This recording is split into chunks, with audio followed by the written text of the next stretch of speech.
بسم الله الرحمن الرحيم.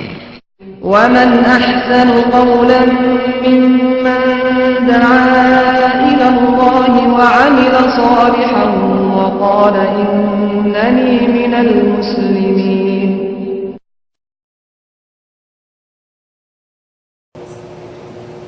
إن الحمد لله نحمده ونستعينه ونستغفره ونعوذ بالله من شرور أنفسنا ومن سيئات أعمالنا من يهده الله فلا مضل له ومن يضلل فلا هادي له وأشهد أن لا إله إلا الله وحده لا شريك له وأشهد أن محمدا عبده ورسوله.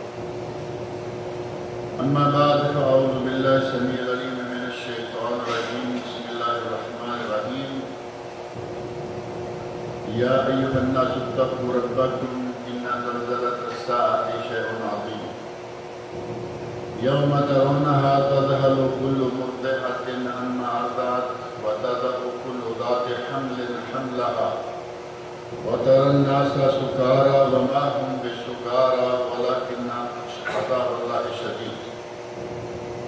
ومن الناس من يجادل في الله بغير علم ويتبع كل شيطان مريد كتب عليه أنه من تولاه فأنه يضله ويهديه إلى عذاب السعير.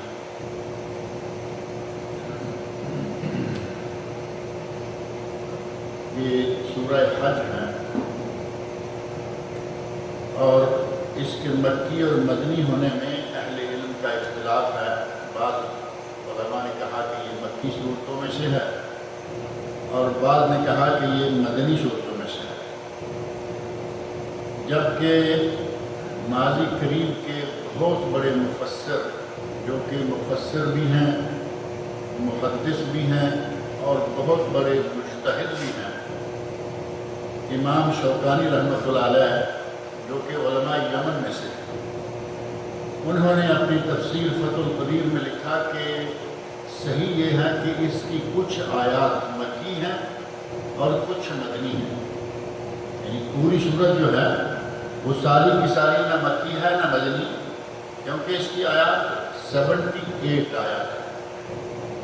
کچھ مکہ میں نازل ہوئی، کچھ مدینہ منورہ میں نازل ہوئی.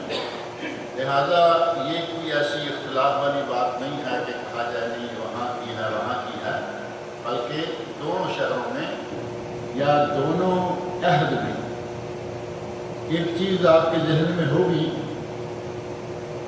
مکی کہنے سے مراد یہ نہیں ہوتا کہ وہ مکہ مکرمہ میں ہوتے ہوئے نازل ہوئی. مراد یہ ہے کہ یہ ہجرت سے پہلے جب آپ مکہ مکرمہ میں مقیم تھے اس زمانے میں نازل ہوئی، چاہے طائف میں ہوں چاہے کہیں اور کسی شہر میں ہوں. اور جب آپ ہجرت کر کے مدینہ منورہ چلے گئے اس کے بعد قرآن کریم کی جو آیات نازل ہوئی، جو صورتیں نازل ہوئی، وہ مدنی کہلوائیں. اس وقت بھی یہ شرط نہیں ہے کہ اس وقت آپ شہر مدینہ میں موجود تھے، یعنی مقیم مدینہ میں ہیں چاہے آپ تبوک میں ہوں یا کسی دوسرے شہر میں ہوں. تو اس صورت کے بارے میں کہا گیا کہ بعض آیات مدنی اور بعض آیات اس کی مکی ہیں. اور اس سورۃ الحج کو یہ شرف حاصل ہے کہ اس ایک ہی صورت میں تلاوت کے 2 سجدے ہیں. پورے قرآن کریم میں جو سجدے ہیں آپ دیکھتے ہیں بہت ساری صورتوں میں کوئی بھی سجدہ نہیں.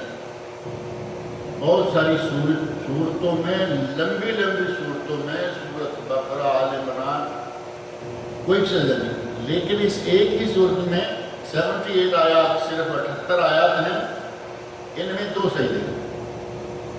اور 2 سجدے بھی جو صحیح معنوں میں اہل سنت ہیں، جو قرآن و سنت دونوں کو مانتے ہیں، ان کے نزدیک 2 سجدے ہیں. ہمارے برصغیر پاک و ہند میں کہیں گے سجدہ عند شافعی، یعنی یہ سجدہ ہے لیکن ہمارے یہاں نہیں، امام شافعی کے یہاں سجدہ ہے. اور اسی طرح کا معاملہ دعائے قنوت کے ساتھ بھی کیا جاتا ہے. دعائے قنوت ہمارے یہاں 2 مشہور ہیں نا، 2 مشہور نہیں بلکہ ہمارے یہاں ایک ہی مشہور ہے، اللہم انا نستعینک و نستغفرک. اکثر لوگوں کو یہی یاد ہے، جبکہ یہ دعا سند کے اعتبار سے کچھ ضعیف ہے۔ اس سے بہت بہتر، سند کے اعتبار سے اس سے بہت بالا تر وہ دعا ہے جو ہمارے پاک و ہند میں بہت تھوڑے لوگوں کو یاد ہے۔ اللہم اہدنی فی من ہدیت وعافنی فی من عافیت وتولنی فی من تولیت۔ آپ کو یاد ہوگی سب کو یا نہیں؟ الحمدللہ، جن کو یاد نہیں وہ کر لیں، کیونکہ یہ وہ دعا ہے جو کہ سند کے اعتبار سے اس سے بدرجہ بہتر ہے۔ لیکن ہمارے یہاں پاک و ہند میں آپ کو جب نماز کی چھوٹی چھوٹی کتاب دیکھیں یا پاکستان کتابیں ہوتی ہیں، ان میں یہ دعا ہوتی نہیں، ان میں یہ دعا ہے ہی نہیں۔ اور اگر کوئی مفصل لکھتا ہے، تھوڑی تفصیل کے ساتھ ذکر کرتا ہے، تو وہ اس دعا کے ساتھ لکھ دیتا ہے دعائے شافعی۔ دعائے شافعی لکھ دینے کا معنی یہ کہ ہمارے لوگ تو اس کے قریب نہیں جائیں گے، کیونکہ ہمارے لوگ تو سارے حنفی ہیں، اور حنفی شافعی کا ایسا ٹکراؤ دکھایا گیا ہوا ہے کہ حنفی شافعی اور وہابی سنی، حنفی شافعی اور وہابی سنی۔ اب آپ جانتے ہیں کہ ہمارے ملک میں وہابی کو مسلمان سمجھنے کو وہ تیار نہیں۔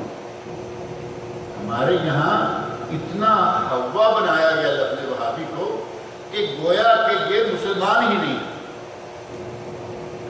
وہاں اگر کوئی کام آپ کسی کو روکنا چاہتے ہیں تو یہ کہنے کی بھی ضرورت نہیں ہے کہ بھائی یہ قرآن میں نہیں ہے، اتنا لمبا کرنے کی کیا ضرورت ہے، کہیں کہ یہ وہابی کرتے ہیں، وہ کام چھوڑ دیں۔ اور اس دعا کے بارے میں یہی رویہ ہمارے برصغیر پاک و ہند کے علماء نے اختیار کیا کہ جب آیا اللہم اہدنی فی من ہدیت تو ساتھ لکھ دیا دعائے شافعی، دعائے قنوت شافعی۔ جبکہ نبی صلی اللہ علیہ وسلم نے دعا سکھلائی تو کیا ہونا چاہیے تھا؟ دعائے نبوی۔ نبی صلی اللہ علیہ وسلم سکھلائیں گے تو نبوی ہو گئی، اور سکھلائی کس کو؟ امام محمد بن ادریس شافعی رحمۃ اللہ علیہ کو نہیں، نبی صلی اللہ علیہ وسلم نے اپنے نواسے حضرت حسن رضی اللہ عنہ کو یہ دعا سکھلائی اور فرمایا کہ تم وطر میں یہ دعا مانگو۔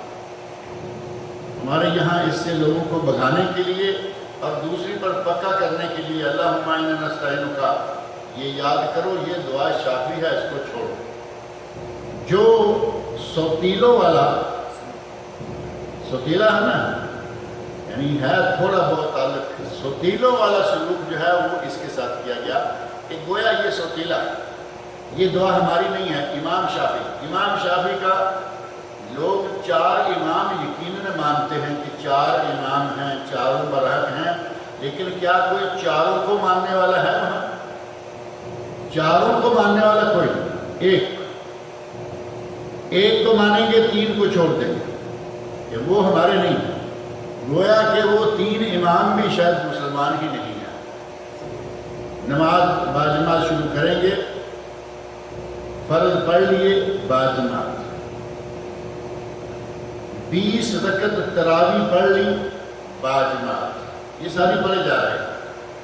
اور جب وطر پڑھنے کی باری آئی تو آپ دیکھیں گے بہت سارے لوگ پیچھے ہٹے ہوئے ہیں، کوئی ادھر چلا گیا، کوئی باہر نکل گیا۔ تو کبھی کسی سے پوچھ کے دیکھو کہ کیا بات ہے، تم نے 24 رکعت امام کے ساتھ پڑھی اور یہ تمہاری 3 رکعت امام کے ساتھ کیوں نہیں ہو رہی؟ نہیں، وہ دوسرے امام کے مطابق پڑھتے ہیں، ہمارے امام کے مطابق نہیں پڑھتے۔ یعنی اتنا اپنے اندر ایک دوسرے کے بارے میں تعصب، ایک دوسرے کے بارے میں اتنی سختی، جس کے پیچھے تم نے فرض پڑھ لیے، کیا بات ہے کہ تمہارے بھیتر اس کے پیچھے نہیں ہوں گے؟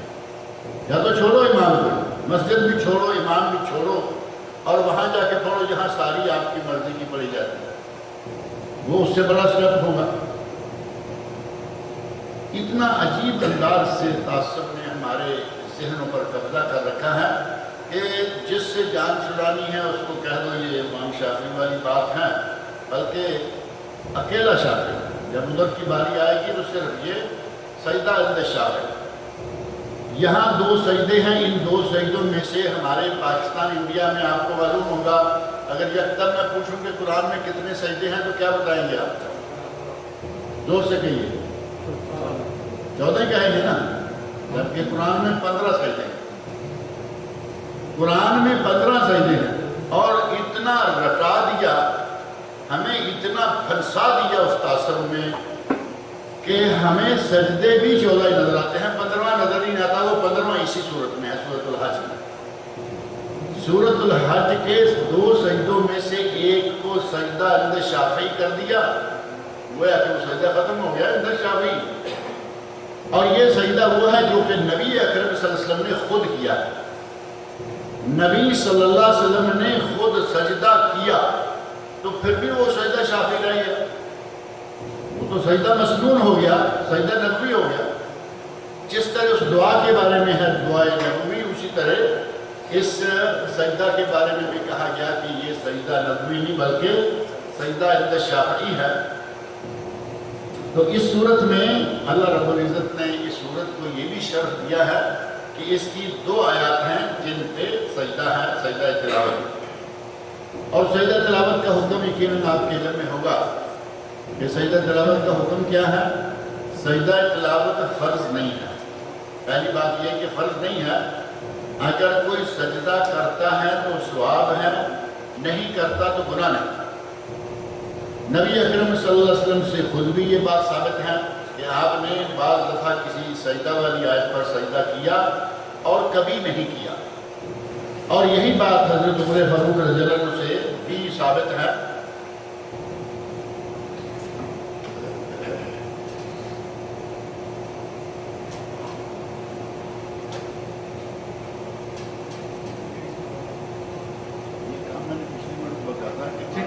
پہلے یہ کام کیا درس بند کرا کے صرف آواز ہی نہیں کریں گے۔ آتے ہی چیک کر لیا کہ کچھ لوگ خواتین ہوتی ہیں، ابھی ٹھیک ہو گیا؟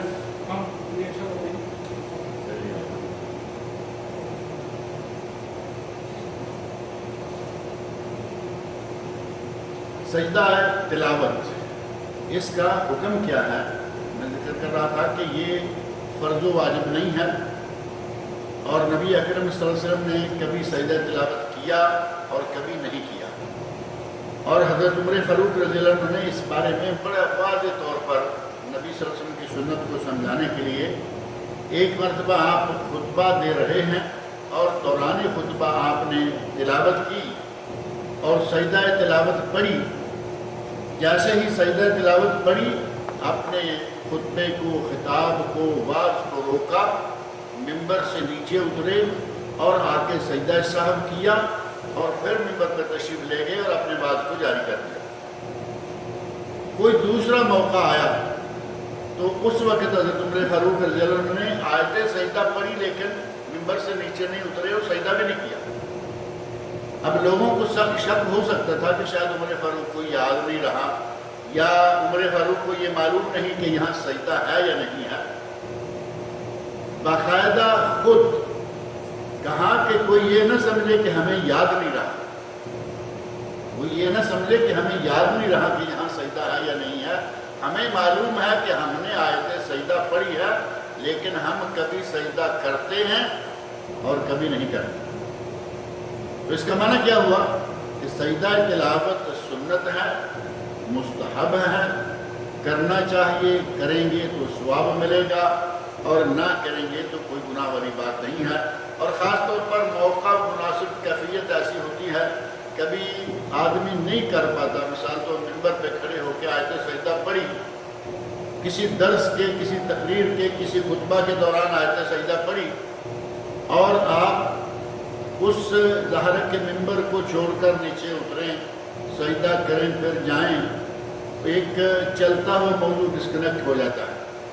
اگر آپ نہیں اترتے کوئی بات نہیں، ہمارے سامنے حضرت عمر فاروق رضی اللہ تعالیٰ عنہ والی مثال موجود ہے کہ انہوں نے کہا ہمیں یہ معلوم ہے کہ یہاں سجدہ ہے، ہم بھولے نہیں، لیکن کبھی ہم کرتے ہیں، کبھی ہم نہیں کرتے۔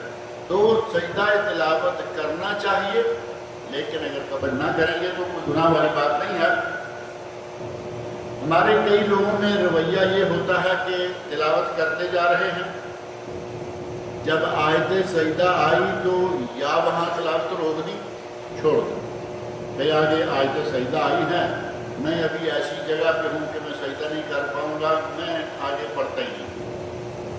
اور کبھی کبھی سننے میں یہ بات لوگوں کا آتا ہے کہ تلاوت مسلسل کرتے آ رہے ہیں، آیت سجدہ آئی اس آیت کو چھوڑ دیا، آگے نکل گئے اور آگے سے پھر تلاوت کرتے رہے کہ یہ تب پڑھیں گے جب کبھی سجدہ کرنے کی پوزیشن میں ہوں گے۔ اب اتنے سٹاپ لینے اور اتنا ٹاپ کرنے کی کیا ضرورت ہے؟ آپ قرآن کریم کی مسلسل تلاوت کرتے جائیں، جب اللہ موقع دے گا آپ کر لیں، جب موقع نہیں ہے تو کوئی بات نہیں، اور اس کے لیے کوئی قضا بھی نہیں ہے۔ لیکن اگر آپ چاہتے ہیں کہ آپ نے تلاوت کی، اس وقت آپ ایسی پوزیشن میں گاڑی میں تھے، گاڑی ڈرائیور چلا رہا ہے، آپ ساتھ بیٹھے قرآن پڑھ رہے ہیں، سجدہ آ گیا، وہاں سجدہ آپ نہیں کر پائے، آپ کو معلوم ہے کہ یہ سورہ حج کا سجدہ ہے، آپ کو معلوم ہے کہ یہ فلاں سورت کا سجدہ ہے، آپ اس جگہ سجدہ جا کے جب چاہیں تلاوت کریں، پھر سے ایک مرتبہ وہ آیت بھی پڑھ لیں، بلکہ 2-4 آیات اور پڑھ لیں، پھر سجدہ کر لیں، ثواب بڑھ جائے گا۔ لیکن یہ کہ اس آیت کو ہی چھوڑ جائیں اور آگے سے جا کے شروع کریں، اس آیت کو نئے سرے سے پڑھیں اور پھر سجدہ کریں، یہ ایسا نہیں ہے۔ سجدہ سنت ہے، کرنا چاہیے، ثواب ہے، نہ کریں تو کوئی گناہ نہیں ہے۔ اور سورت کا نام سورت الحج، نام بھی بڑا اسپیشل ہے۔ جو ہمارے ارکان اسلام 5 ہیں، ان 5 ارکان اسلام میں سے اسلام کا ایک انتہائی اہم رکن ہے، اور اس کی اہمیت کا اندازہ آپ اسی سے کر سکتے ہیں کہ ساری عمر میں صرف ایک ہی مرتبہ پڑھنا، نماز روزانہ 5 مرتبہ، روزہ ہر سال 1 مہینہ 30 دن یا 29 دن، اور زکوٰۃ ہر سال اپنے مال کا حساب کر کے زکوٰۃ دی جائے گی۔ لیکن ساری عمر میں 1 مرتبہ حج کر لیا تو وہ فریضہ ادا ہو گیا، دوبارہ اگر کبھی ساری عمر بھی نہ کرے تو وہ گناہگار نہیں ہوگا۔ یہ بات ذہن میں رکھیں کہ دوبارہ کبھی بھی نہ کرے تو گناہگار نہیں ہوگا، لیکن اگر طاقت ہوتے ہوئے نہ کرے تو وہ محروم یقیناً ہوگا۔ محروم تو ثواب سے ہوگا یا نہیں؟ نبی صلی اللہ علیہ وسلم ارشاد فرماتے ہیں، من حج فلم یرفث ولم یفسق رجع من ذنوبہ کیوم ولدتہ امہ، جس نے حج کیا، دوران حج کسی گناہ کا ارتکاب نہ کیا، کوئی شہوانی حرکت، کوئی شہوانی فعل یا کوئی شہوانی کلمہ اس کی زبان سے نہ نکلا، یعنی حج کو بڑے محفوظ طریقے سے ادا کر کے آ گیا، رجع من ذنوبہ کیوم ولدتہ امہ، تو وہ گناہوں سے یوں پاک ہو کر لوٹا گویا کہ آج اس کی ماں نے اسے جنم دیا ہے، اتنے بڑے ثواب سے محروم رہ گیا۔ اور یہ نہیں ہے کہ پہلی مرتبہ حج کرے گا تو یہ ثواب ملے گا، دوبارہ کیا تو پھر کوئی اس میں کمی آنا شروع ہو جائے گی۔ یہ جب بھی حج کرے گا، اگر ان شرطوں کے ساتھ حج کر لیتا ہے تو اس کا ہر حج اس کو ایسے ہی پاک کر کے واپس لایا کرے گا جیسے کہ آدمی پہلے دن دنیا میں جنم لے کے آتا ہے۔ اتنی اہمیت والے عمل کو آدمی مالدار ہے اور کاموں میں پیسہ بہت خرچہ کرتا رہتا ہے، لیکن حج کی طرف نہیں جاتا۔ یہ سن رکھا ہے کہ یہ ساری عمر میں ایک ہی بار ہے، ایک ہی بار ہے، لیکن ایک ہی بار کے ساتھ ایک لفظ اور لگا کے رکھیں تو مسئلہ سمجھ میں آ جاتا ہے۔ حج ساری عمر میں ایک ہی بار فرض ہے، یہ لفظ ہمارے استعمال، دنیا میں حج ایک ہی بار۔ اب جب ایک ہی بار کہیں گے تو ظاہر ہے کہ اس کی اہمیت اور کم ہو جاتی ہے کہ بس ایک بار ہو گیا، ہم نے کر لیا۔ اور وہاں یہاں کئی لوگوں سے، ایسے لوگوں سے واسطہ پڑتا ہے، میں کئی مرتبہ یہ پہلے بھی ذکر کیا، کسی سے پوچھے نا کہ حج ہاں کر لیا، کب کیا؟ 65 یاد ہوگا آپ کو، میں نے کئی مرتبہ کہا 65 ایک چکن ہے، اس وجہ سے وہ 65 والے کا میرے وہ اٹکا ہوا ہے لفظ، کہتے ہیں 60، وہی پیچھے کچھ عرصے پہلے کی بات ہے، یہ بھی نہیں کہ بہت پہلے 65 میں کیا تھا۔ اب گنتی کر کے دیکھیں 65 سے لے کے آج کتنے سال گزر کے، مالدار دولت مند آدمی حج کے لیے نہیں جانا، یعنی کر لیا، ایک مرتبہ کر لیا ہے اور وہ 65 اتنا یاد رکھا ہو جائے، ایک ہی کیا تو 65 تو یاد رہے گا۔ اگر کسی نے 2-4 کر لیے تو اسے پوچھا جائے نا کہ میں کس کس سال حج کیا تو یاد نہیں رہے گا، ایک ہی کیا اور پکا کیا اور 65 کا کیا وہ بولتے نہیں۔ نبی اکرم صلی اللہ علیہ وسلم ارشاد فرماتے ہیں ایک قدسی حدیث میں کہ اللہ رب العزت کہتا ہے، یقول اللہ تعالی، حدیث قدسی یعنی جس میں کلمات نبی صلی اللہ علیہ وسلم کی زبان مبارک سے ادا ہوتے ہیں لیکن وہ ارشاد اللہ تعالیٰ کا ہوتا ہے، یہ ہوگی حدیث قدسی۔ اور اگر کلمات بھی اللہ کے اور ارشاد بھی اللہ کا بذریعہ وحی نازل ہوا تو وہ ہو گیا قرآن۔ حدیث قدسی میں اور قرآن میں یہ فرق ہے، ہیں دونوں اللہ کا ارشاد، وہ بھی اللہ کا ارشاد، یہ بھی اللہ کا ارشاد، لیکن ایک میں کلمات نبی صلی اللہ علیہ وسلم کے ہوتے ہیں جو حدیث قدسی کہلوائی، اور ایک میں کلمات بھی اللہ تعالیٰ کے ہیں، وہ کلام الہی قرآن کریم ہے۔ اس حدیث قدسی میں نبی صلی اللہ علیہ وسلم ارشاد فرماتے ہیں کہ اللہ فرماتا ہے ان عبدا صححت لہ جسمہ، میں نے اپنے بندے کے جسم کو صحت دی، یعنی تندرست و توانا بنایا، ووسعت علیہ فی المعیشہ، میں نے اپنے بندے کی معیشت میں وسعت کی، یعنی بندے کی معیشت کو عام کر دیا، دولت عام دے دی، کلی فراوانی خوشحالی عطا کی۔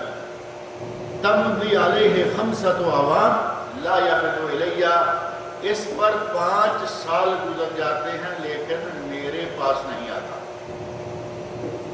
لمحروم، وہ محروم انسان ہے، یعنی ساری عمر میں ایک مرتبہ کر لیا، فرض ادا ہو گیا، اور اگر دولت ہوتے ہوئے، صحت ہوتے ہوئے، خوشحالی ہوتے ہوئے دوبارہ نہ کرے تو وہ گناہ گار نہیں لیکن وہ محروم ضرور ہے کہ اللہ رب العزت کی رحمتوں اور اجر و ثواب سے وہ محروم رہے۔ اور اللہ رب العزت نے یہ نہیں فرمایا کہ میرے بندے کو میں نے دولت دی، میرے بندے کو میں نے صحت دی، اور یہ 5 سال گزر جانے کے باوجود بھی بیت اللہ میں نہیں جاتا۔ اللہ رب العزت کے اس ارشاد میں ہے تمضی علیہ 5 اعوام لا یفد الیہ، یہ میرے پاس نہیں آتا۔ بعض اہل علم نے یہاں بڑی لطیف بات کہی ہے، کہا کہ یہ حج جو ہے یہ سفر الی بیت اللہ نہیں، حج سفر الی مکہ نہیں، حج سفر الی اللہ ہے، حج اللہ کی طرف سفر کر کے جانے کا نام ہے، اور اللہ کی طرف سفر کر کے جانا دنیا کا سب سے بہترین کام، سب سے بہترین کام۔ تو اللہ رب العزت نے حج کو اتنا مقام عطا کیا، اور اس سورت کا نام بھی سورۃ الحج ہے، اور نماز کو ہم 5 مرتبہ پڑھتے ہیں، اس نام کی کوئی صورت نہیں ہے۔ ہر سال زکوٰۃ دیتے ہیں، زکوٰۃ کے نام کی کوئی صورت نہیں ہے، لیکن حج کے نام کی صورت جو ہے وہ موجود ہے۔ اللہ رب العزت نے ارشاد فرمایا یا ایھا الناس اتقوا ربکم، اے لوگوں اپنے رب سے ڈر جاؤ۔ یہاں اللہ رب العزت نے خطاب فرمایا لوگوں کو، مسلمانوں کو نہیں، اہل ایمان کو، یعنی اس قرآن کے مخاطب صرف مسلمان نہیں، اس قرآن کے مخاطب سارے لوگ، کوئی مسلمان ہو، کوئی کافر ہو، کوئی ہندو ہے، سکھ ہے، عیسائی ہے، یہودی ہے، اس کے مخاطب سارے ہی لوگ ہیں۔ اللہ رب العزت نے یا ایھا الناس، اے لوگوں، اور لوگوں میں مسلمان بھی آگے، کافر بھی آگے، ہندو سکھ عیسائی یہودی سارے کے سارے آگے، اس قرآن کے مخاطب سارے لوگ، لیکن امت کی 2 قسمیں، ایک ہے امت اجابت، وہ لوگ جو نبی اکرم صلی اللہ علیہ وسلم کے ارشاد پر، آپ کے لائے ہوئے دین پر ایمان لے آئے، اور ایک ہے امت دعوت، وہ لوگ جنہیں نبی صلی اللہ علیہ وسلم نے دعوت دی۔ امت دعوت اور امت اجابت، امت دعوت میں مسلم کافر سب شامل ہیں، اور یہ دیکھیں اللہ رب العزت نے سب کو خطاب کیا، فرمایا یا ایھا الناس، اے لوگو تم مسلمان ہو، اے لوگو تم کافر ہو، چاہے تم کچھ بھی ہو، انسان ہو، اتقوا ربکم، اپنے رب سے ڈرو۔ اور امت اجابت جنہوں نے نبی صلی اللہ علیہ وسلم کی دعوت پر لبیک کہی، جواب دیا، مان لیا، اطاعت کی، اور وہ ہیں مسلمان۔ امت میں یہ دونوں لوگ شامل ہیں۔ اللہ رب العزت فرماتے ہیں یا ایھا الناس اتقوا ربکم، اے لوگو اپنے رب سے ڈر جاؤ، اپنے رب کا تقوی اختیار کرو۔ لفظ تقوی بڑا مختصر سا لفظ ہے لیکن بڑا جامع ہے۔ اگر ہمیں اس کا پورا مفہوم جو ہے وہ ذہن میں رکھا جائے تو یہ اتنا جامع ہے کہ ہماری ساری زندگی کو لائن پہ لگا سکتا ہے، یعنی ہماری ساری زندگی سمر جاتی ہے اگر ہم تقوی کا مفہوم اپنے ذہن میں بٹھا لیں اور اس پر عمل کرنا شروع کریں۔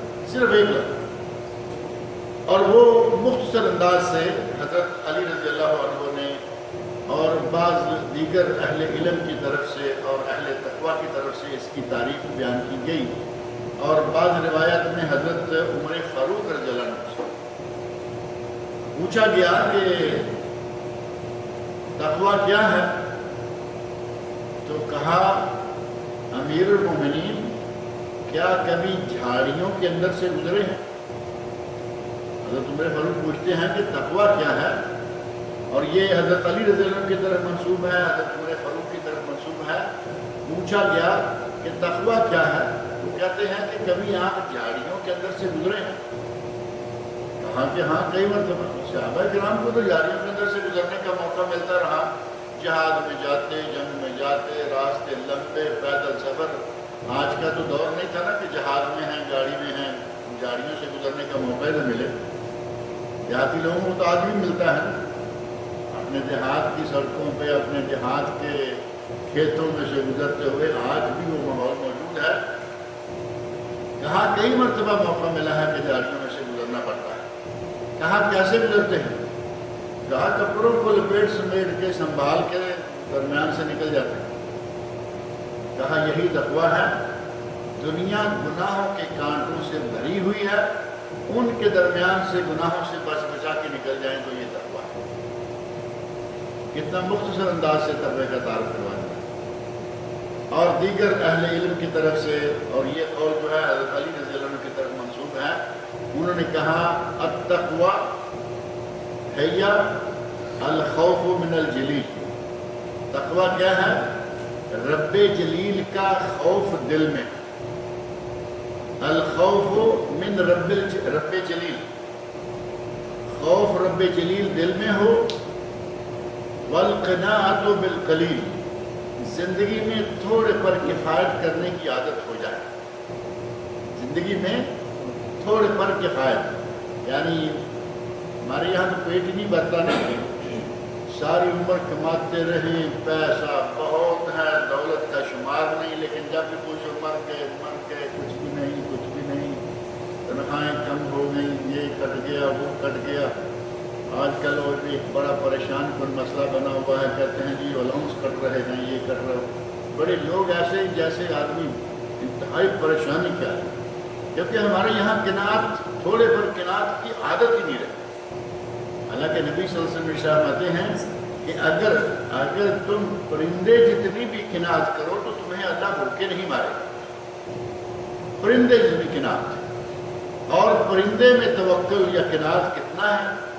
نبی اکرم صلی اللہ علیہ وسلم فرماتے ہیں کہ صبح اپنے گھونسلے سے اڑتا ہے خالی پیٹ، صحیح ہے یا نہیں؟ صبح پرندہ اپنے گھونسلے نکلتا ہے خالی پیٹ ہوتا ہے، شام کو پیٹ بھر کے واپس آ جاتا ہے، اور اس کے پاس کوئی بینک بیلنس ہے، اس کے اسٹور میں کچھ ہے 4-6 سال کے لیے مٹیریل پڑا ہوا، کوئی چیز نہیں، گھونسلہ خالی ہے، صرف رات آ کے وہاں گزارتا ہے، دن کو نکل جاتا ہے، پیٹ بھر کے واپس آ جاتا ہے۔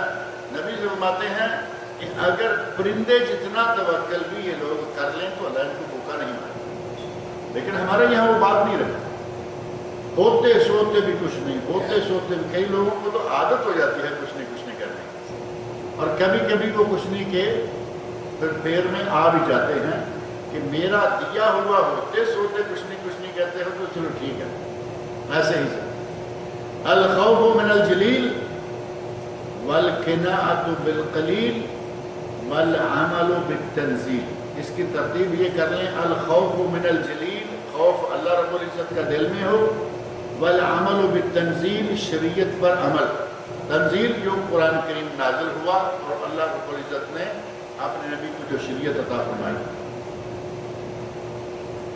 رب جلیل کا ڈر دل میں ہے، قرآن و سنت پر عمل ہے، اور تھوڑے پر کنات ہے، والاستعداد لیوم الرحیل، اور روانگی کے دن کے لیے تیاری۔ روانگی کے دن ہمارا کون سا ہے؟ پاکستان انڈیا جانے کا دن نہیں، اس دنیا سے جانے کا دن۔ اس دن کے لیے آدمی تیار رہے۔ اب اس دن کی تیاری کیا ہے؟ اگر تو ہم یہ سوچتے رہیں کہ یہ کریں گے اور کرتے نہیں، پتہ نہیں کب موت آ جائے، تو پھر تیاری تو کوئی نہ ہوئی نا۔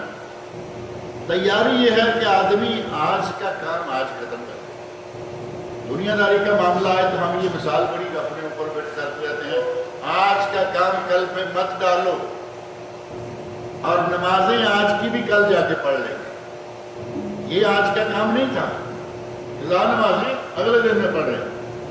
دنیا داری کام، آج کا کام کل پہ مت ڈالو۔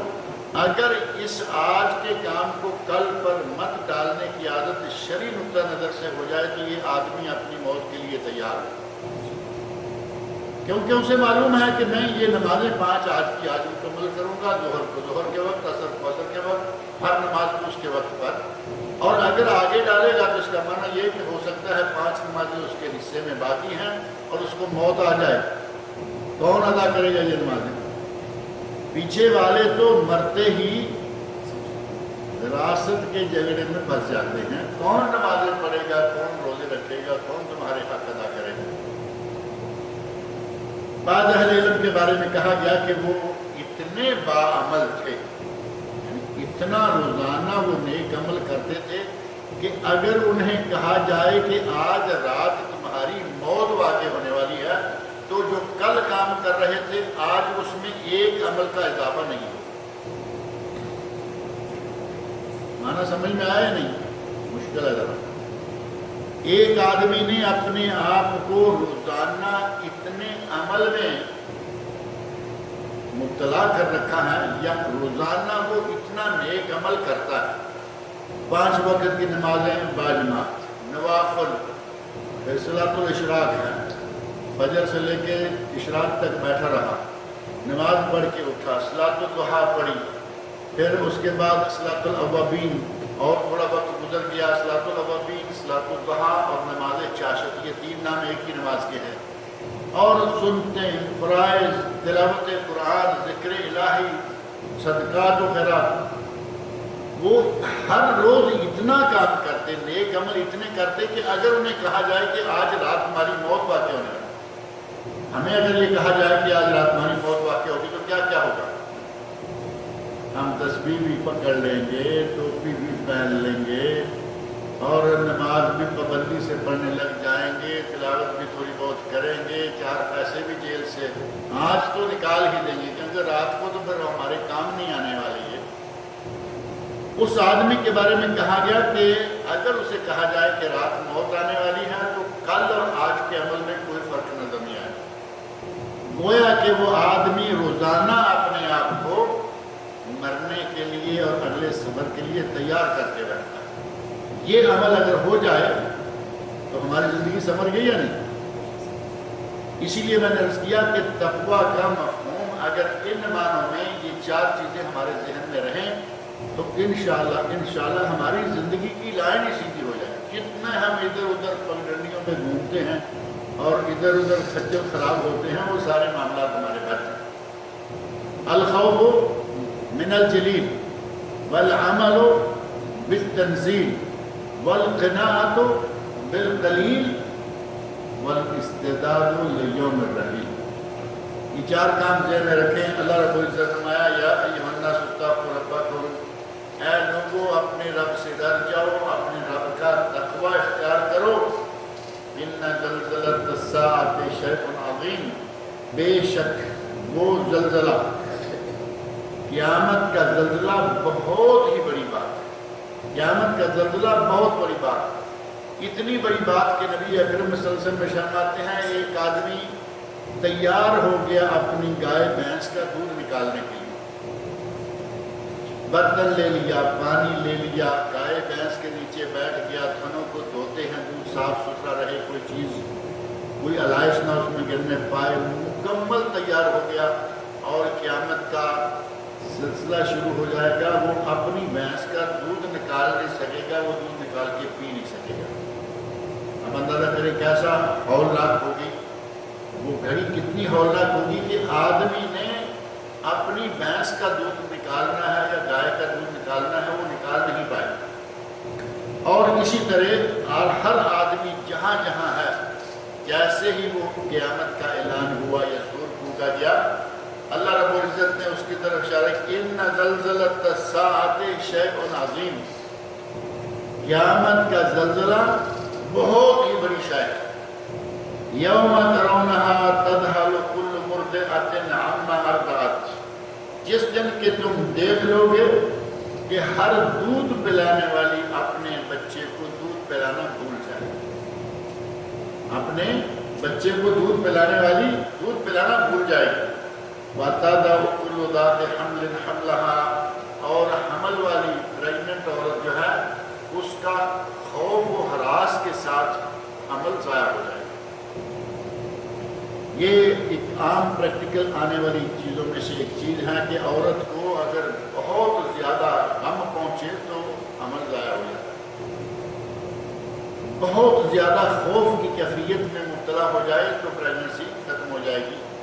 اللہ رب العزت نے فرمایا کہ اس دن حمل والی عورت کا حمل ضائع ہو جائے گا، دودھ پلانے والی عورت اپنے بچے کو دودھ پلانا بھول جائے گا۔ اب اس سے بڑھ کر اور کیا ہے؟ ماں کے لیے اس کا بچہ ساری دنیا کے سب کچھ ہے، لیکن یوم ترونہا تذہل کل مرضعۃ عما ارضعت، اپنے بچے کو دودھ پلانے والی دودھ پلانا بھول جائے گی۔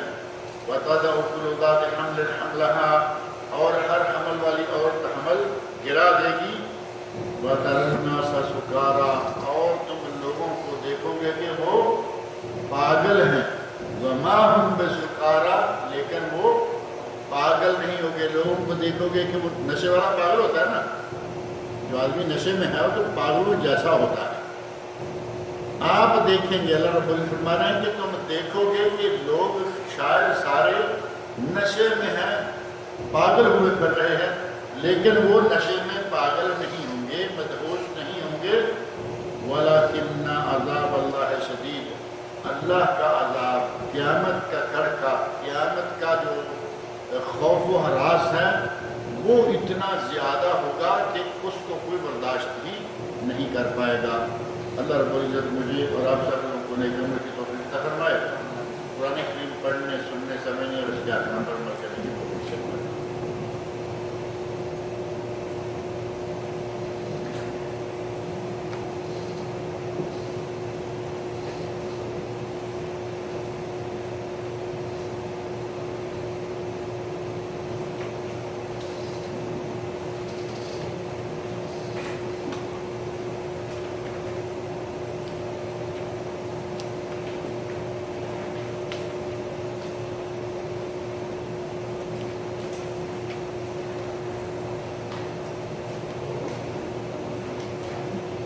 الحمد للہ والصلاة والسلام علی رسول اللہ وعلی آلہ وصحبہ اجمعین ومن تبعهم بإحسان إلى يوم الدین، اما بعد فاعوذ باللہ السمیع العلیم من الشیطان الرجیم، بسم اللہ الرحمن الرحیم، الف لام را، کتاب احکمت آیاتہ ثم فصلت من لدن حکیم خبیر، اللہ تعبدوا الا اللہ اننی لکم منہ نذیر و بشیر۔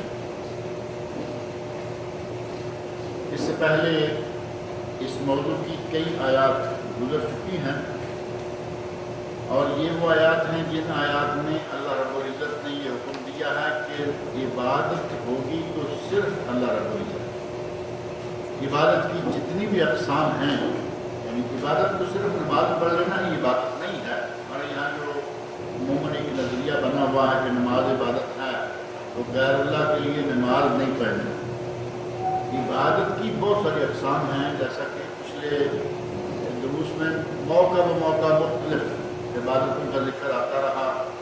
اللہ رب العزت سے ما فوق الفطرت امور میں ڈرنا، اور ڈرنا ہم سمجھتے ہیں کہ یہ کیا عبادت ہے، حالانکہ ڈرنا جو ہے ایک ہے عام انسانی ڈر، اور ایک ہے کہ آدمی کوئی قریب بھی نہیں ہے اور کسی کا ڈر دل میں لے کے بیٹھا ہوا ہے، یہ صرف اللہ رب العزت کے لیے ہونا چاہیے۔ ڈرنا عبادت ہے۔ شریعہ بھی خوف، الخوف من الجلیل، اللہ رب العزت کو ہم دیکھ نہیں رہے، ہم نے دیکھا نہیں، لیکن اگر اللہ کا ڈر دل میں ہے تو یہ تقویٰ ہے۔ ڈرنا یہ بھی عبادت ہے، اور خشوع وضو کس کے لیے ہونا چاہیے؟ اللہ کے لیے۔ جھکنا رکوع کس کے لیے؟ اللہ کے لیے۔ سجدہ اللہ کے لیے، طواف اللہ کے لیے، اور اسی طرح ندا اور پکار اللہ کے لیے۔ ندا اور پکار کی عبادت ہے، اور ہمارے یہاں تو پچھلے درس میں نے کافی بات کہی یا علی مولا مشکل کشا والے حوالے سے، کہ ہمارے یہاں تو ہر کھاتا جو ہے ہم سمجھتے ہیں کہ نماز کے علاوہ باقی سارے کام اس کھاتے میں چاہے ڈالتے چلے، جبکہ ندا اور پکار بھی عبادت ہے، دعا یا ندا، جسے ہم پکار اردو میں کہتے ہیں۔ پکارنا ہے تو یہ بھی صرف اللہ تعالیٰ کے لیے۔ عبادت کی جتنی بھی اقسام ہے ہر قسم کو صرف اللہ کے لیے ہونا چاہیے، اور اسی بات کا اللہ رب العزت نے یہاں سورہ ہود کے بالکل آغاز میں بھی ذکر فرمایا۔ الف لام را، یہ 3 حروف ہیں۔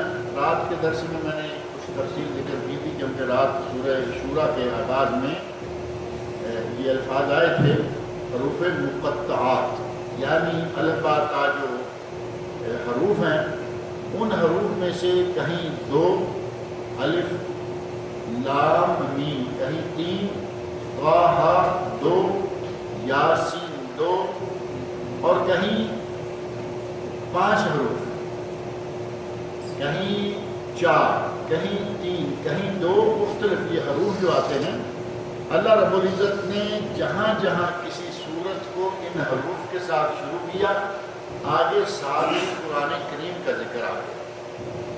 علامہ محمد بن صالح العثیمین رحمۃ اللہ علیہ، جو کہ نہ صرف سعودی عرب کے بلکہ دنیا بھر کے مشہور علماء میں سے ہیں، بہت بڑے علماء میں سے، انہوں نے اپنی تفسیر میں یہ بات کہی ہے، پہلے کہی ہے پھر لکھی بھی ہے، ان کی وہ تفسیر بھی باقاعدہ شائع ہو چکی ہے، اور میں نے ان کے ریڈیو پروگرام سے جو ان کی تفسیر نشر ہوتی ہے اس سے یہ نقطہ سنا ہے۔ کہتے ہیں کہ اللہ رب العزت نے یہاں چیلنج کیا ہے بنی نوع انسان کہ تم بھی عربی بول، خاص طور پہ عربوں، عرب جو کہ اپنے آپ کو اہل زبان کہتے ہیں، عرب اگر خود عرب ہیں تو دوسروں کو وہ کیا کہتے ہیں؟ معلوم ہے؟ عجم۔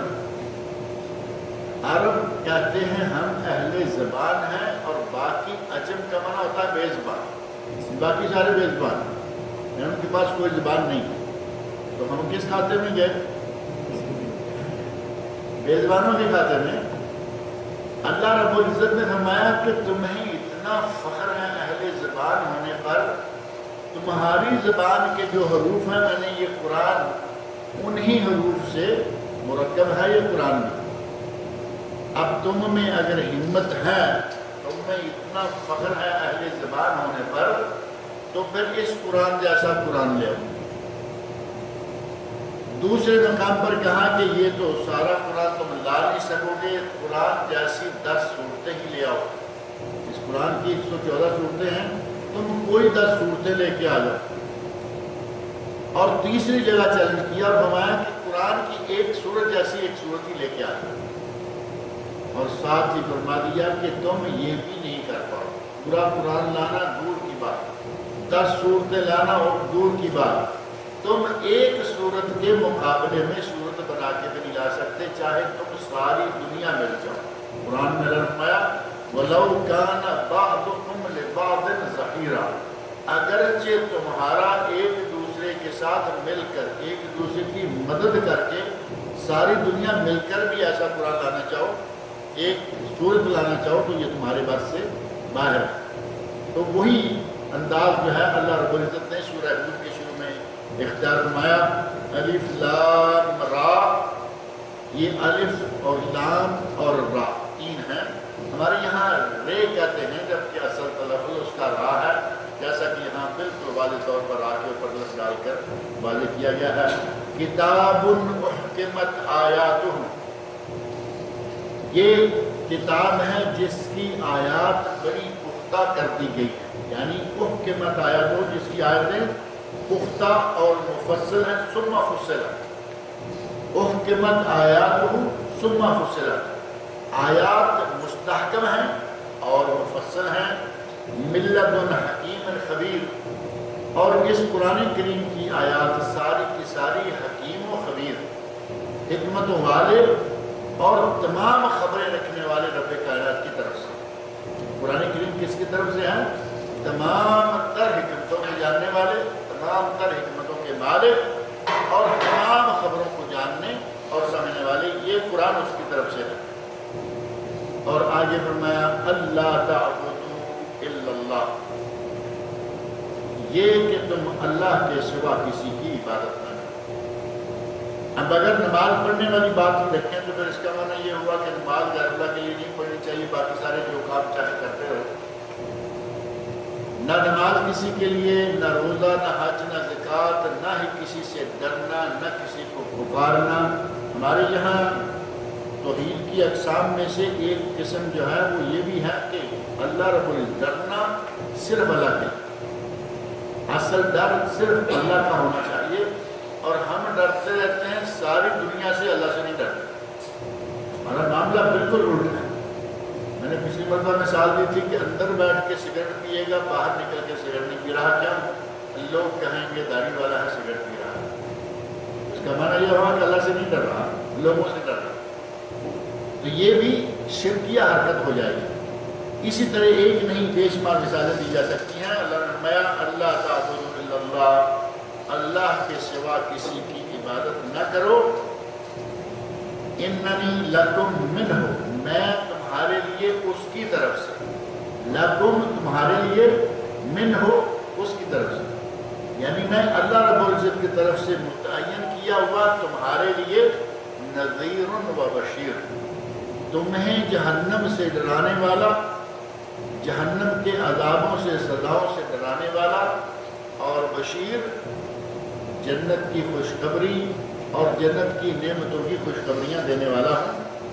اس آیت اور اس سے پہلے جتنی بھی آیات ہیں، ان آیات میں اللہ رب العزت نے یہ بات ہمیں بار بار کہی، بار بار سمجھائی کہ عبادت ہوگی تو صرف ایک اللہ کی، اللہ کی عبادت کرنا واجب ہے، اس کے علاوہ کسی دوسرے کی عبادت کرنا جائز نہیں ہے، بلکہ شرک شمار ہوگا۔ یہی اصل دین ہے اور اسی پر ملت اسلامیہ کی اساس۔ اصل دین کیا ہے؟ توحید، ایک اللہ کی عبادت۔ جتنی بھی عبادت کی اقسام ہیں وہ صرف ایک اللہ کے لیے ماننا اور سر انجام دینا، یہی اصل اساس اور ملت اسلامیہ کی بنیاد ہے۔ جنوں اور انسانوں کی تخلیق صرف اسی لیے کی گئی۔ قرآن کریم میں اللہ نے نا وما خلقت الجن والانس الا لیعبدون، ہم نے جنوں انس کو بنایا ہی صرف اس لیے ہے کہ وہ اللہ کی عبادت کریں۔ الا لیعبدون،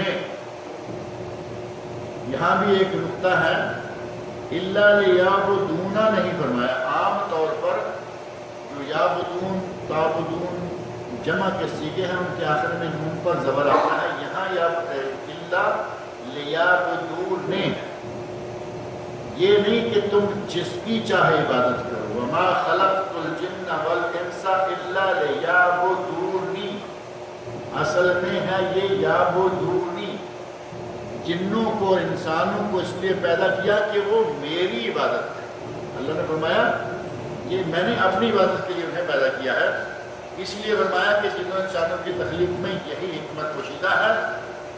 انبیاء کرام کی بعثت ہوئی، انبیاء کرام کیا درس لے کے آئے؟ اللہ ایک ہے، اور ہر قسم کی عبادت صرف اللہ کے لیے۔ آسمانی کتابوں کو قرآن کریم، تورات، انجیل، زبور، صحف ابراہیم، صحف موسیٰ، ان تمام صحیفوں کو نازل کرنے کا مقصد کیا تھا؟ کہ کہ اللہ ایک ہے اور ہر طرح کی عبادت کے لائق صرف اللہ ہی ہے۔ لہذا ہر ذی شعور انسان پر یہ فرض ہے کہ وہ اس مسئلہ کی اہمیت کو اچھی طرح سمجھے، یعنی یہ سمجھ لینا کہ ہر طرح کی عبادت صرف اللہ کے لیے، یہ بہت بنیادی چیز ہے، عقیدے کی اساس ہی یہ بات ہے۔ اگر آدمی یہ بات سمجھ جائے کہ عبادت صرف اللہ کے لیے ہے، ڈرنا صرف اللہ سے ہے، تو وہ کسی اور سے ڈرے گا؟ کہتے ہیں جو اللہ سے ڈرتا ہے ہر چیز اس سے ڈرتی ہے، اور جو اللہ سے نہیں ڈرتا وہ ہر کسی سے ڈرتا ہے۔ اور آج ہمارا یہ حال ہو چکا ہے، ہم اللہ سے تو ڈرتے نہیں لیکن ہر چیز سے ڈرتے رہتے ہیں، چھوٹی بڑی ہر چیز سے ڈرتے ہیں۔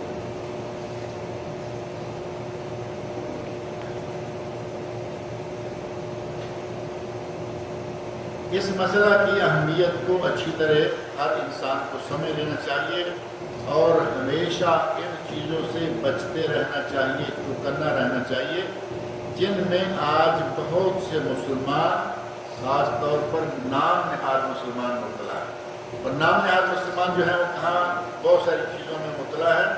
انبیاء اور بزرگان دین کے احترام اور تعظیم میں غلو کرنا، اس سے بچنا چاہیے۔ تعظیم میں، احترام میں غلو کرتے کرتے ہم ان کی عبادت کرنا شروع کر دیتے ہیں۔ آج ہمارے مزار درباروں پر کیا ہو رہا ہے؟ سجدے ہوتے ہیں، ان کی منتیں مانگی جاتی ہے، وہاں طواف تک بھی کیے جاتے ہیں۔ یہ صرف غلو ہے جو انبیاء اور صالحین، ضروری نہیں کہ انبیاء ہی ہوں، نیک آدمیوں کی قبر ہے، اس کے اوپر پہلے نمبر پہ مزار کھڑا کیا، دربار بنایا اور اس کو سرکار مانا اور وہاں سارے کام شروع کر دیے۔ ان چیزوں سے ہمیں بچ کے رہنا چاہیے۔ ان کی عمارتوں پر قبریں، بہت بڑی بڑی عمارتیں، پہلے قبر پکی کی اور اس کے بعد اس پہ عمارت بنائی۔ اور ہمارے بزرگوں کی عمارتیں آپ کو معلوم ہے کہ زندوں کو اتنا اچھا گھر نصیب نہیں ہے جتنے بہترین گھر ہمارے مردوں کے ہیں۔ آپ نے مزار تو دیکھے ہی ہوں گے، کبھی دیکھنے جاتے ہیں یا نہیں؟ وہ ضروری نہیں ہے کہ آدمی جائے تو سجدہ کر کے آئے یا کچھ مانگ کے آئے، ویسے بھی دیکھنے کے جانے چاہیے۔ میں نے کئی مزار دیکھے ہیں اور اسی نیت سے دیکھے ہیں کہ دیکھیں تو اسے کیا ہو رہا ہے۔ اپنی آنکھ سے دیکھی ہوئی چیز ذرا پکی ہو جاتی ہے، سنی سنائی بھول سکتی ہے لیکن دیکھی ہوئی نہیں بھولتی۔ میں نے سجدے میں پڑا ہوا قبر پہ سر رکھ کے مسلمان دیکھا ہے، اور دیکھا بھی کہاں ہے؟ اسلام آباد کے پاس ایک سرکار ہیں امام بری، پاکستان والوں کو پتا ہوگا، دوسروں کو تو شاید پتا ہو نہ ہو، اور اسے ہمارے فلموں والوں نے اور گانے والوں نے بھی اڑا دیا، بری بری امام بری میری کھوٹی قسمت کرو کری۔ یہ پاکستانی سنگر نور جہاں نے گانا تو نہیں کہہ سکتے اس کو، اس نے تو میرا نعت سمجھ کے گایا ہوگا، کہ اس کے بارے میں اتنا مشہور کر دیا کہ وہ کھوٹی قسمتوں کو کھری کر دیتے ہیں، یعنی قسمتیں بدل دیتے ہیں۔ اور قسمتیں بدلنے والوں کا حال آپ کے اگر ذہن میں رہے تو پتہ چل جائے کہ وہ کیا بدلتے ہوں گے۔ ابھی آج کل جو پچھلے دنوں یہ بلاسٹنگ کا سلسلہ چل رہا تھا، بری امام کے دربار کے قریب بم پھٹا، بے شمار مریدان پھٹر ہوئے، یعنی زخمی ہوئے، کئی مارے گئے۔ اب آپ اندازہ کریں کہ اس کا مطلب یہ ہوا کہ IS والے جو ہیں یہ سرکار کو نظر نہیں آتے، یا دوسرے لفظوں میں کہہ لیں کہ دہشت گرد جو ہیں وہ سرکار کی نظر سے غائب رہتے ہیں، وہ صرف مریضوں کو لے پاتے ہیں، مریضوں کے پرچے اڑاتے ہیں۔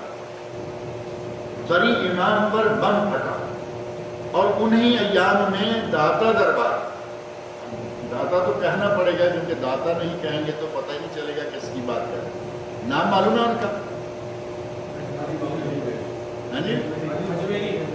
علی بن عثمان الحجویری، اور علی بن عثمان حجویری کہتے رہیے، بلکہ علی بن عثمان کہیے، حجویری کہیے، مشکل ہو جاتی ہے، داتا کہیے کوئی مشکل نہیں جاتی، پتہ لاہور والی سے تھا۔ داتا کے دربار پر بم پھٹا، ایک ان کی کیا کہیں گے جو اصل مزار ہے اس کے قریب پھٹا، ایک پھر الگ سے کچن کے قریب پھٹا۔ یہ ہماری قسمتیں کھوٹی کریں گے، لیکن ہم ہیں تو ان کے پیچھے لگے ہوئے ہیں۔ ہم نے بزرگوں کی قبروں کو اپنے لیے سجدہ گاہ بنا لیا، اور ان کی جتنے بھی ہم تعظیم کر سکتے ہیں اتنا حد سے بڑھایا کہ ہم نے ان کو خدا ہی بنا دیا، ان کی قبروں پر عمارتیں، اور پھر ان کو سجدہ گاہ مساجد بنا لیا، یعنی ان کو سجدہ گاہ بنا لیا، ان پر گنبد تعمیر کروائے، ان قبروں والوں سے مانگنا شروع کر دیا، قبروں والوں سے اب یہ ساری دنیا میں مشہور کر دیا، بری بری امام بری، میری کھوٹی قسمت کرو کھری، مانگا یا نہیں مانگا، یعنی اے دربار والی سرکار میری کھوٹی قسمت کو کھری کر دو، یہ مانگتے ہیں، اولادیں مانگتے ہیں، نوکریاں مانگتے ہیں، کیا کیا کچھ نہیں مانگتے، ان سے استغاثہ کرنا۔ استغاثہ یہ کورٹ کی زبان میں بڑا مشہور ہے کہ استغاثہ دائر کر دیا ہے، یعنی مدد کرنے کے لیے، اور ان کی پناہ چاہنا، یعنی پناہ جو ہے وہ کس کی ہونی چاہیے؟ اللہ رب العزت کی، اور ہمارے یہاں پناہ بھی ان کی طلب کی جاتی ہے، ان سے اپنی مرادیں مانگنا، مرادیں مانگی جاتی ہیں، یہ مراد ہی مانگنا ہے نا کہ یا سرکار میری اولاد نہیں ہے، میری مراد پوری کر دے، مجھے اولاد دے دے، اور ہمارے مرادیں مانگنے کی اتنی عادت پکی ہو گئی۔ مروہ کے پاس صفا مروہ ہے نا، مروہ کے پاس سے اترنے لگے ہیں تو وہاں آج کل تو صفا مروہ نیا کر دیا، اور میں نے اس مرتبہ کوشش کی کہ میں دروازہ تلاش کروں، وہ دروازے کا نام ہی نہیں ملا۔ شاید انہوں نے دیکھا ہوگا کہ یہ بہت ساری حرکتیں شروع ہو گئی ہیں۔ ایک دروازے کا نام ہے باب مراد، باب مراد، یہ مروہ سے اترتے ہی دائیں طرف دروازہ ملا کرتا تھا۔ اس مرتبہ میں نے کوشش کی کہ کہیں نظر آ جائے، لکھا ہوا نہیں نظر آیا۔ ہمارے لوگ پاکستان انڈیا کے وہاں کھڑے ہو کے الگ سے دعا مانگنے شروع ہو گئے۔ ایک تو مروہ کے اوپر ہے مسنون ہے، صفا پر ہے مسنون ہے، ایک اس دروازے کے نیچے کھڑے ہو کر کہ یہاں دعا مانگیں گے تو مراد ملے گی۔ ہمارے لوگوں کا بابا آدم عجیب ہے بالکل ہی، وہاں دعا کریں گے تو مراد ملے گی۔ وہ ترکی کے بادشاہوں میں سے ایک بادشاہ کا نام تھا مراد، اور اس نے باب مراد اپنے نام سے ایک دروازہ جو ہے، جیسے باب ملک فہد ہے، باب ملک عبدالعزیز سے ابھی نیا باب ملک عبداللہ ہے۔ کل کو لمبی عمر گزارنے کے بعد ملک سلمان بھی تو فوت ہو جائیں گے، تو ہو سکتا ہے کہ ان کے لیے ایک باب ملک سلمان آ جائے۔ حاکم ہیں، باپ ان کے نام سے خرچہ ہوتا ہے، پیسہ خرچ کرتے ہیں، اور ان کے نام سے یہ سلسلے ہوتے ہیں۔ ترکی بادشاہ اس نے اپنے نام کا دروازہ بنایا، اور ہمارے لوگوں نے اس سے اس جگہ کھڑے ہو کے دعا مانگنے میں کہا کہ اس سے مرادیں پوری ہوتی۔ مرادیں مانگنا غیر اللہ سے، یہ بھی، اور اسی طرح ہی مصیبتوں اور آفات کو دور کرنے کی کہ یا سرکار ہمیں پھنس گئے ہیں، کیس میں پھنس گئے ہیں، ہمیں کیس سے نکال دیں۔ اب سرکار آ کے جج تھوڑی لگ جائیں گے، وہ تو بیچارے 5 فٹ زمین کے نیچے پڑے ہوئے۔ مریضوں کے لیے شفا، دشمنوں پر غلبہ حاصل کرنے کے لیے ان سے التجائیں کرنا، اور اس طرح شرک اکبر کی بہت ساری دوسری شکلیں اختیار کرنا، یہ ہمارے یہاں آج کل اولیاء اللہ یا صالحین کی قبروں پر اور ان کے ساتھ جو مبالغہ کیا جاتا ہے، غلو کیا جاتا ہے، کہا گیا کہ اس سے ہمیں بچنا چاہیے۔ اور ان آیات میں جو پہلے گزر گئی ہیں، ان آیات میں جو باتیں آئی ہیں، اس کی تصدیق، ان کی تائید نبی اکرم صلی اللہ علیہ وسلم کی کچھ احادیث بھی کر رہی ہیں۔ انشاءاللہ اگلے درس میں ان احادیث کا تذکرہ کریں گے۔ اللہ رب العزت مجھے اور آپ سب لوگوں کو صحیح عقیدہ توحید عطا فرمائے، اور اللہ رب العزت مجھے اور آپ سب کو خالص اپنی عبادت کرنے والا بنائے۔ اللہ تعالیٰ مجھے اور آپ سب لوگوں کو دین سیکھنے کی توفیق عطا فرمائے اور صحیح دین پر چلنے کی توفیق سے فرمائے۔ کوئی سوال ہو متعلقہ؟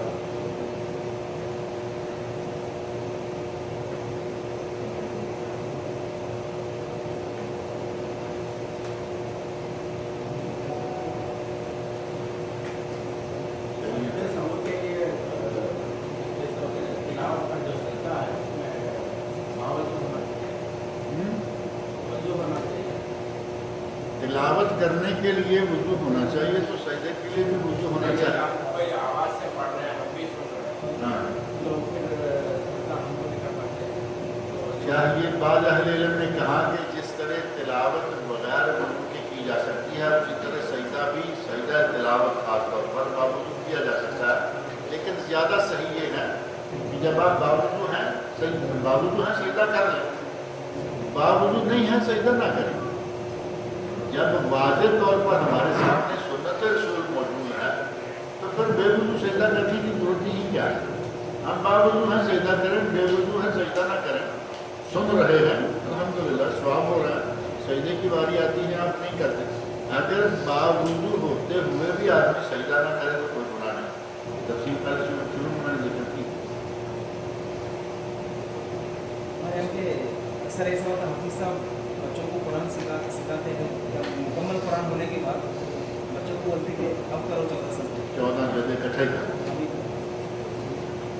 یہ عبد المنان صاحب بتا رہے ہیں کہ ہمارے کوئی حافظ صاحب ہیں وہ بچوں کو قرآن سکھلاتے ہیں اور جب 30 سپارے 114 صورتیں مکمل پڑھ لیں بچے نے تو کہتے ہیں کہ اب 14 سجدے کرو. اندر میں وہ بھی نہیں کرواتے کیونکہ ان کو امام شافعی والا سجدہ ہے نا.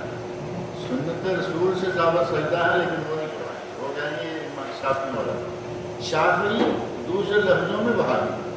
ہمارے وہاں حنفی شافعی اور وہابی سنی یہ دونوں آپس میں ایک دوسرے کے اینٹی ہیں. دونوں ایک دوسرے کے اینٹی بنے ہوئے جبکہ وہ دونوں بہت بڑے بڑے امام تھے, بڑے بڑے مقام کے مالک لوگ تھے.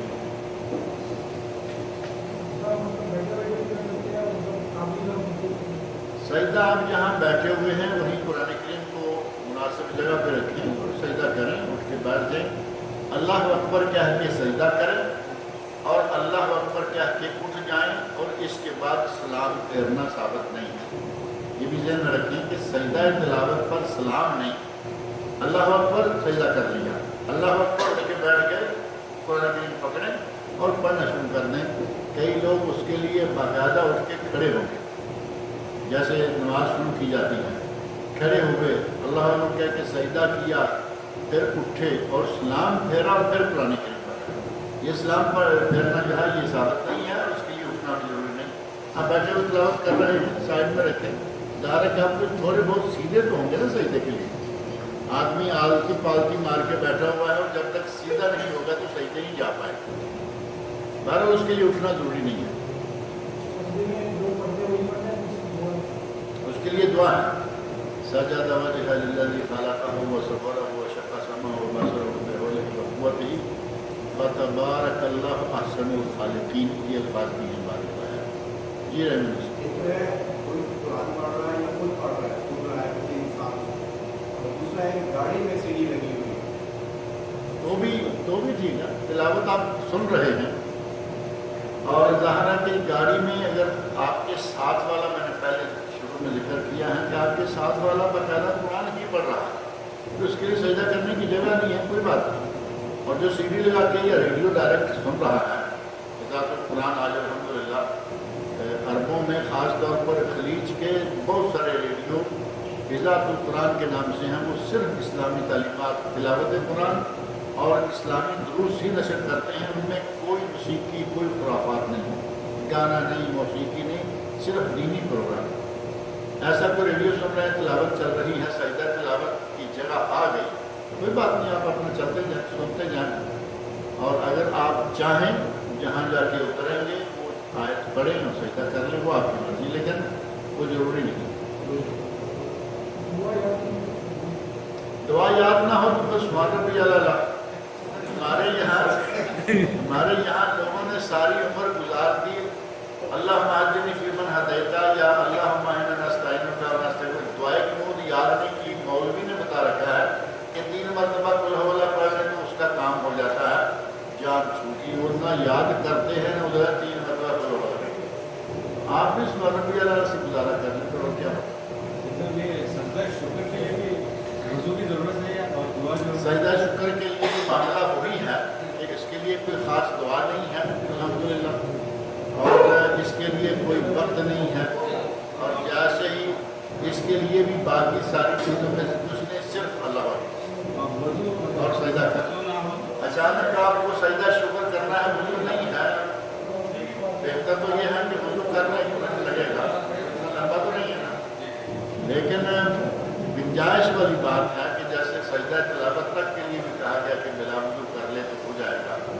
طرح سجدہ شکر کا معاملہ بھی ہے، لیکن سجدے کو جی نہیں مانتا کہ آدمی بغیر وضو کے کر